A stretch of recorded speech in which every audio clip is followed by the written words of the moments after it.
అమ్మ ఇక 12 రాశుల వారు కూడా పాటించడానికి వీలైనటువంటి పరిహారం తెలియజేస్తారా? ద్వాదశ రాశుల వారికి ఈ రోజున పరిహారం విషయాన్ని కనుక మనం ఆలోచించినట్లయితే 12 రాశుల వారికి రోజు చెప్పిన విధంగానే ప్రతివారు కూడా తమ తమ వ్యక్తిగత దైవాన్ని ప్రార్థించుకోవడానికే ప్రథమ అవకాశం ఇస్తారు. కాబట్టి అలా చేస్తూ కూడా దాంతోపాటుగా ఈ రోజున అవకాశము దాంతోపాటుగా మీకు ఆసక్తి అన్నీ కూడా కుదిరినట్లయితే తప్పనిసరిగా శివుడికి సంబంధించిన విషయాలలో అంటే శివుడి అష్టోత్తరాలు కానీ శతనామావళి కానీ ఆయన యొక్క నామాలు కానీ అలాగే ఏదైనా సరే ఆయన సంబంధించిన విషయాలన్నీ కూడా ఈ రోజున చాలా వరకు అనుకూలతని చూపిస్తాయి. కాబట్టి లింగాష్టకం లాంటిది వినడం ఇవన్నీ కూడా చేసుకున్నా చాలా మంచి ఫలితాలను ఇస్తాయి. మీరు ఇది చేసినా విన్నా మంచిదే కాబట్టి అదొకటి.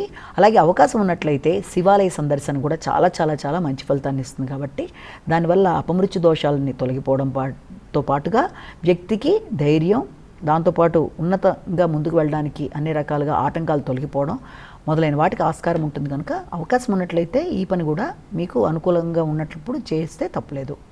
అలాగే ప్రతిరోజు చెప్పుకున్నట్టే ఈరోజు కూడా ఇప్పటిదాకా మనం చెప్పుకున్న రాశి ఫలితాలు కేవలం ఒక వ్యక్తిని ఉద్దేశించి చెప్పినవి కావు కనుక అన్నీ తమకే వర్తిస్తాయని అనుకోకుండా ప్రతి వ్యక్తి తమ యొక్క వ్యక్తిగత జాతకాన్ని ఈ యొక్క మీ యొక్క జన్మకొండల్లో ఆల్రెడీ నడుస్తున్న దశ అంతర్దశలతో ఉన్న ఆ యొక్క వ్యక్తిగత జాతకంతో ఈ గోచార ఫలితాలని కలిపి చూసుకుంటూ ముందుకు వెళ్ళినట్లయితే దీనివల్ల ఎదురవుతున్న చిన్నపాటి ఇబ్బందులు ప్రతిరోజు మనం చెప్పుకునే దాంట్లో కొన్నిసార్లు మిశ్రమ ఫలితాలు లేకపోతే అలాంటివి ఏదైనా ఉన్నప్పుడు మీరు ఈ చిన్న చిన్న పరిహారాలు అంటే దేవాలయ సందర్శన కానీ వ్యక్తిగతంగా మీకు ఇష్టమైన దేవాన్ని ప్రార్థించడంతో పాటుగా లేకపోతే ఇప్పుడు మనం చెప్పుకున్న శివాలయం ఈ రోజున చెప్పుకున్నది ఇలాంటివి ఏదన్నా మీరు చేసినా విన్నా అవి చాలా వరకు ఆ చిన్న చిన్న పరిహారాలుగా చేస్తున్న వీటిని మీ సమస్యలను అధిగమించడానికి చాలా వరకు ఉపయుక్తంగా ఉంటాయన్న విషయాన్ని మనం ఇక్కడ గమనించాలి.